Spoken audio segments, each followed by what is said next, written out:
Islam tidak hanya soal melulu akidah atau tauhid, tapi juga atau mendirikan sholat, berdakwah, tapi juga soal akhlak. Apa yang Luqman ajarkan kepada anaknya mengenai akhlak, wala tusu'ir khaddaka linnasi wala tamshi fil ardi maraha. Dan janganlah, Luqman 18, dan janganlah kamu memalingkan wajah dari manusia karena sombong, dan janganlah berjalan di muka bumi ini dengan angkuh. Ajarkan anak-anak kita untuk senantiasa bersikap tawadu, untuk bersikap rendah hati.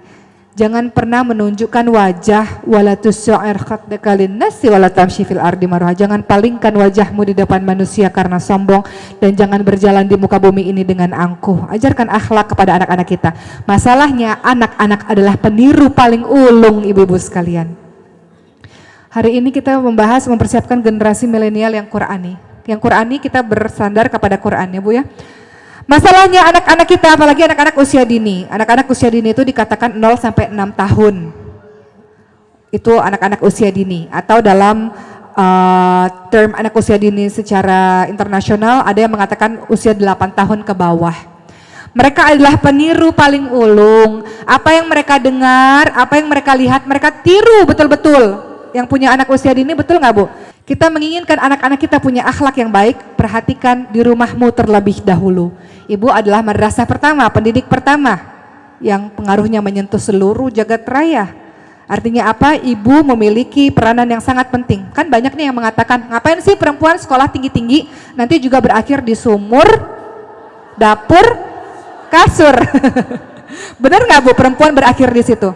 Betul. Betul, tapi engkau sekolah tinggi-tinggi misalnya, atau ngapain sih taklim melulu tiap hari, ngapain sih belajar melulu tiap hari, bukan untuk apa-apa, supaya kita mendapatkan ilmu dan kita bisa mendidik anak-anak kita menjadi anak-anak yang hebat, betul nggak Bu? Ilmu yang ada pada diri kita bukan untuk menyaingi laki-laki, bukan untuk supaya kita pintar di hadapan manusia, bukan. Salah satu tujuan yang paling penting kita menuntut ilmu agama, salah satunya adalah supaya kita bisa mendidik anak-anak kita menjadi anak-anak yang hebat. Ibu yang pintar bisa menjadikan anak-anaknya anak-anak yang pintar. Ibu yang jahil, yang tidak berpengetahuan apapun, yang malas belajarnya, ibu yang rusak, bagaimana bisa mendidik anak-anak itu menjadi anak-anak yang baik, betul nggak? Jadi dimulai dari diri seorang ibu, lingkungan rumahnya terlebih dahulu.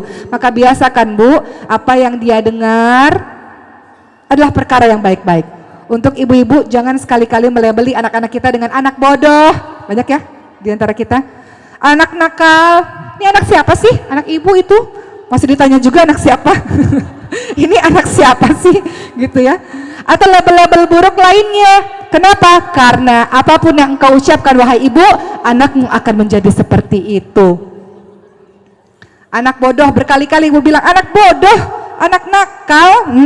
Anak nakal sering kita ucapkan kan Bu, anak nakal. Sekali saja engkau ucapkan, anak itu akan menjadi anak nakal. Karena doa orang tua tidak ada penghalang kepada Allah Subhanahu wa Ta'ala. Apalagi doanya seorang ibu.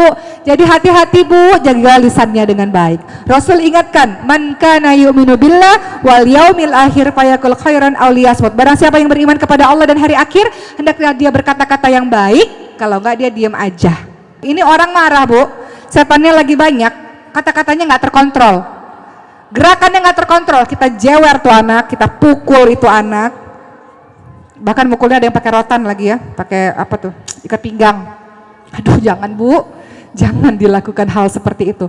Kita katakan anak kita dengan sumpah serapah, engkau mengatakan hal demikian, anakmu jadi seperti apa yang engkau katakan, barulah kita menyesal.